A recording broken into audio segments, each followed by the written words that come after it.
कर्नाटक चुनाव में प्रधानमंत्री मोदी की एंट्री क्या गुल खिला सकती है? नजर सबकी इसी बात पर है। लेकिन कर्नाटक के भीतर जो सियासी हवा बह रही है, उसने बीजेपी की नींद अगर इससे पहले उड़ाई तो अब उस नैरेटिव को उसे बदलना पड़ रहा है।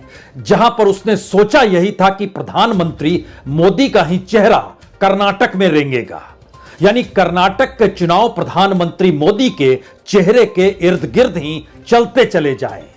और दो मुद्दे जो शायद प्रधानमंत्री मोदी के चेहरे के आश्रय फिट बैठते हैं, उसमें एक डेवलपमेंट यानी विकास का मुद्दा और दूसरा विपक्ष करप्ट है, भ्रष्टाचारी है, यह मुद्दा।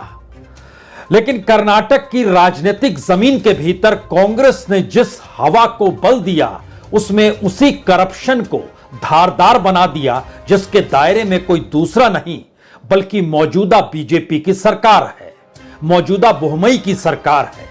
और 40% कमीशन के आश्रय कमोवेश मल्लिकार्जुन खड़गे हो या राहुल गांधी हो, वहां पर उन्होंने जिले दर जिले और रैली दर रैली जब इस आवाज को उठाना शुरू किया तो एक के बाद एक सबूत भी राजनीतिक तौर पर उभरते चले गए।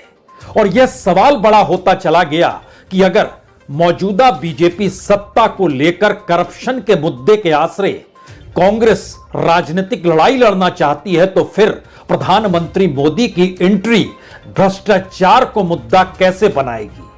तो पहला नैरेटिव करप्शन के आश्रय बदल गया, दूसरा नैरेटिव डेवलपमेंट यानी विकास के मद्देनजर था। और उसको लेकर यह माना जा रहा था कि डबल इंजन की सरकार रहती है तो डेवलपमेंट चरम पर होता है।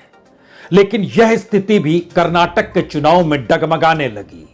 यहां तक कि बेंगलोर शहर के भीतर जिस डेवलपमेंट का जिक्र 2018 में हो रहा था, कमोवेश उससे बुरी स्थिति 2023 में मौजूद है।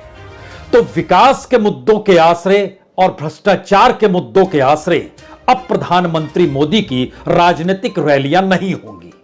तो क्या होगा?